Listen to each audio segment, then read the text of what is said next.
ઘણીવાર આપણી સમસ્યા એ હોય છે, આપણે જે વસ્તુ જીવનમાં ચાહતા હોઈએ છે ને, આપણને ખબર જ નથી હોતી કે એનું ડેફિનેશન શું. જે વસ્તુ આપણે ચાહતા હોઈએ અને આપણને ખબર જ ન હોય કે એ વસ્તુ કેવી, તો આપણને મળી પણ ગઈ હોય તો ખબર પડે કે ન પડે કે આપણને મળી છે કે નથી મળી.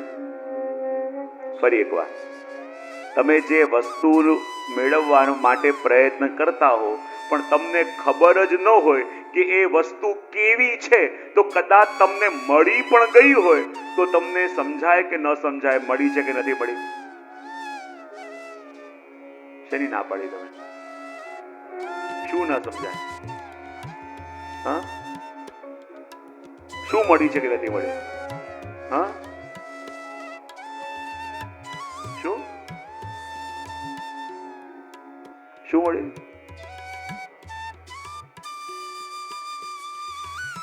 શાંતિ. બહુ સરસ. હવે જો અહીંયા બેસેલામાંથી કેટલાને આમ જીવનમાં શાંતિ જોઈએ છે?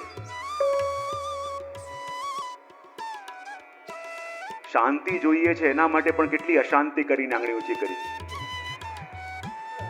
શાંતિ જોઈએ છે કહેવા માટે પણ શાંતિ ભંગ કરીને અવાજ આંગળી ઊંચી કરી. તો મને બતાવો, આ જગતની અંદર આપણા બધાને શાંતિ જોઈએ છે ને? બધાને જોઈએ છે? હા કે ના તો પાડો. હવે બધાને શાંતિ જોઈએ છે, પણ મને એ બતાવો શાંતિનું ડેફિનેશન શું? બોલ્યા વિના ચૂપ બેસવું, જો એને શાંતિ માનતા હોય, કદાચ બોલ્યા વિના ચૂપ બેસેલો હોય ને એનું મન પણ સતત ઘોંઘાટની અંદર હોય, એ આપણને ખબર ન હોય. એના મનની અંદર કેટલા ઉથાપાથલ ચાલતા હોય એ આપણને ખબર ન હોય. તો શાંતિ તમને એવું ક્યારે લાગે કે તમને શાંતિ મળી? શું મળે તો એવું લાગે તમને શાંતિ મળી? જે શાંતિ આપણને જોઈએ છે, যদি આપણને એ જ ખબર ન હોય કે શાંતિ કહેવાય કોને, તો પછી શાંતિ મળી છે કે નહીં મળે ખબર કેવી રીતે પડે? જો હવે કેવી શાંતિ છે ભાઈ, તો મને બતાવો શાંતિ કહેવાય કોને? બધાને શાંતિ જોઈએ છે ને? હા હા પાડી હતી ને બધાએ કે મને ભ્રમ થયો હતો. શું થયું? શેની હા પાડી? શું જોઈએ છે? શાંતિ કહેવાય કોને?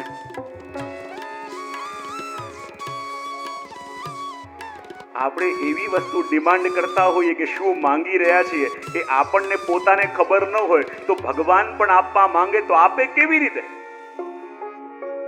ઘણીવાર નાનું બાળક હોય ને, નાનું બાળક હોય તો એને કંઈક વસ્તુ કદાચ આવડતી ન હોય, શબ્દ આવડતા ન હોય, મને ખ્યાલ છે અમારા, અને આપણે આ શબ્દો આપણને ન આવડે, આપણે માંગતા હોય કંઈક અને બોલતા હોય કંઈક, તો સામેવાળો આપવાની ઈચ્છા વાળો હોય તો પણ આપી શકે કે ના આપી શકે? હા, મને ખ્યાલ છે અમારા નાના બેટી નિધિરાજ નાના હતા ને, તો એમ ચોકલેટ એમને ગમે, પણ ચોકલેટને એક કાગો કહેતા. એટલે કોઈ પણ વૈષ્ણવ કે રાજા આપના માટે શું લાગે, શું જોઈએ આપને, કે કાગો, તો બહાર લઈ જાય અને કાગડો બતાવી આવે એમને. બહાર લઈ જાય કાગડો બતાવી આવે. હવે જે વસ્તુ આપણે જોઈતી હોય પણ આપણે એ કહી ન શકીએ કે શું જોઈએ છે, તો પછી આપવા વાળો પણ આપણને આપી શકે? ન આપી શકે. આપણે પ્રભુની પાસે માંગીએ છીએ કે પ્રભુ મને શાંતિ જોઈએ છે, તો પ્રભુ કે તું શાંતિ માને છે કોને? એવું તને શું મળે તો તને લાગે કે શાંતિ મળી? તો તમને પ્રભુ કહે કે તારે શાંતિ જોઈએ છે, પણ તારા મનમાં શાંતિ એટલે શું? તો શું કહેશો?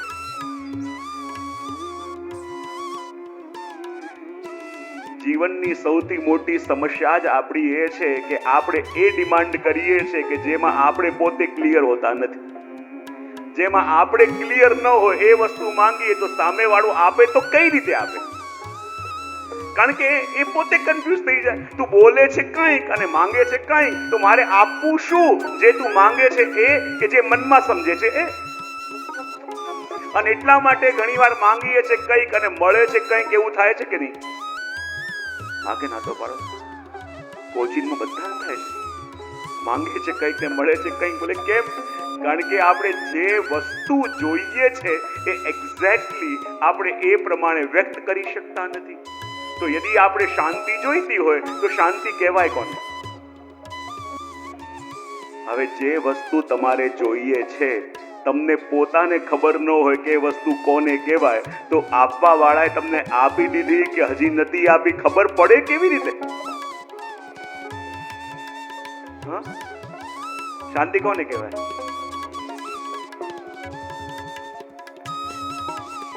શાંતિ જોઈએ છે બધાને, પણ કોઈ કહેતું નથી કે શાંતિ કહેવાય કોને. હા, જો ઘણીવાર શાંતિ મેળવવાના આપણા પ્રયત્નો જ આપણા મનને વધારે અશાંત કરતા હોય છે કે નહીં? હા, આગે ના તો પાડો, પણ શાંતિ કહેવાય કોને? મૂળ વાતે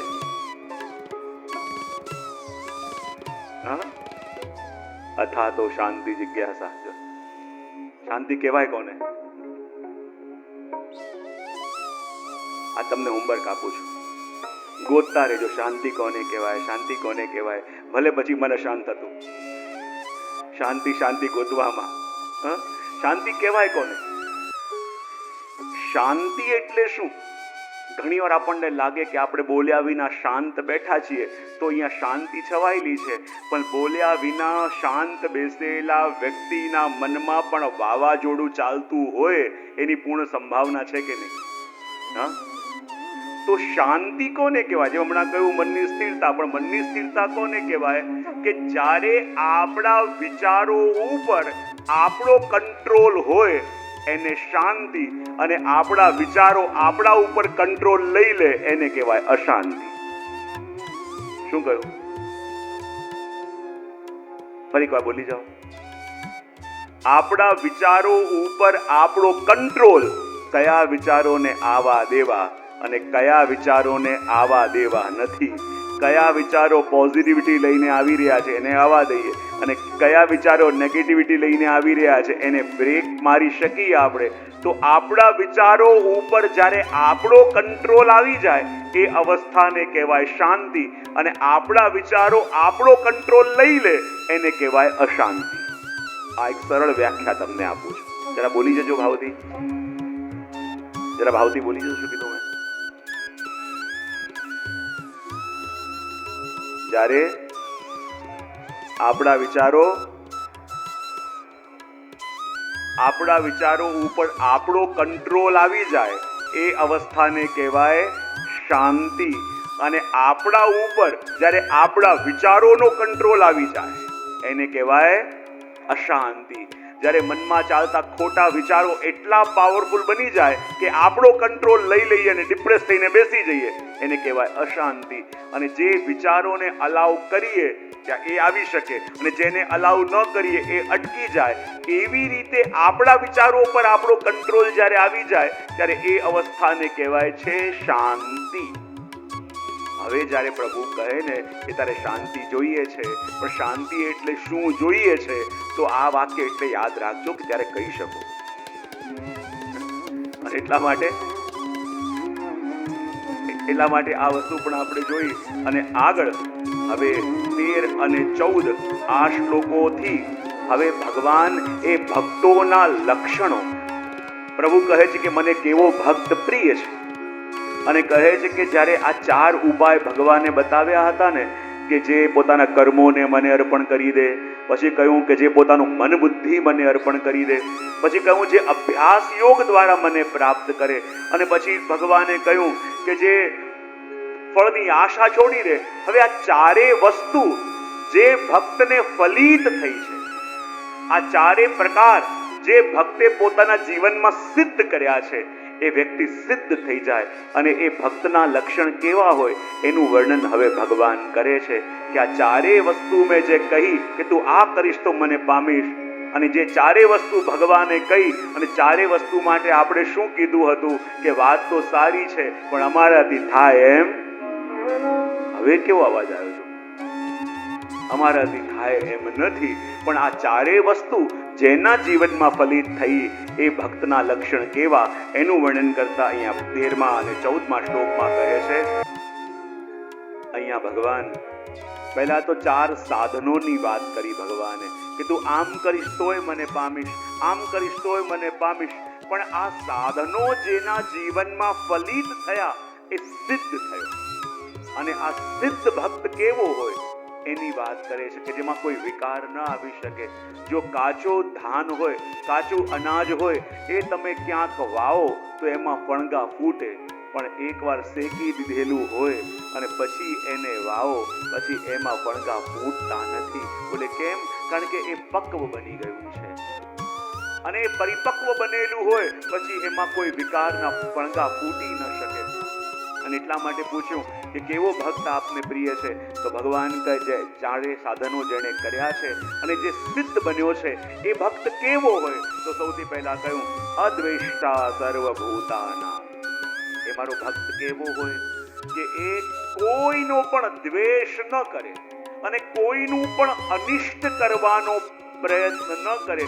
કારણ કે આ ચારે વસ્તુ જેના જીવનમાં ફલિત થઈ ગઈ હોય એને દરેક વ્યક્તિની અંદર જ્યાં પ્રભુની અનુભૂતિ થતી હોય તો આ જગતમાં પછી અનિષ્ટ કરે તો પણ કોનું અનિષ્ટ કરે? ભાગવતમાં પણ 3 પ્રકારના ભક્તોની વાત આવે છે કે એક ઉત્તમ ભક્ત યાની સિદ્ધ, એક મધ્યમ ભક્ત અને ત્રીજો અવર ભક્ત. બોલે અવર ભક્ત કોણ?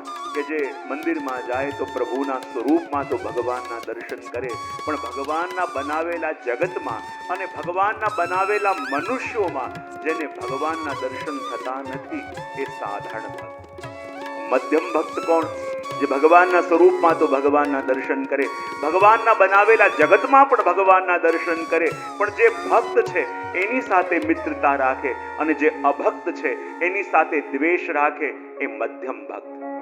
અને ઉત્તમ ભક્ત કે જેની વાત અહીંયા ભગવાન કરી રહ્યા છે એ ઉત્તમ ભક્ત કોણ છે? કે જે પ્રભુમાં તો પ્રભુના દર્શન કરે, પ્રભુના બનાવેલા જગતમાં પણ ભગવાનના દર્શન કરે, ભગવાનના બનાવેલા સર્વે તત્વોમાં તો પ્રભુના દર્શન કરે, અને જેના મનમાં એ ભેદ રહ્યું જ નથી કે આ મારું અને આ પારકું, જેને બધા પોતાના લાગે છે, જેને બધા પોતાના જ પ્રભુનું પ્રતિબિંબ લાગે છે, એ ભક્ત ઉત્તમ. અને એવો ઉત્તમ ભક્ત હોય કે જેને ભગવાનના દર્શન બધામાં થતા હોય તો એ ક્યારે પણ કોઈનો દ્વેષ કરી શકે? એ ક્યારે પણ કોઈનું અનિષ્ટ કરી શકે? જો આ જગતમાં અનિષ્ટ કરવા વાળા 2 હોય, અને 2 પ્રકારના લોકો કયા, અને 2 પ્રકારે અનિષ્ટ કેવી રીતે કરે?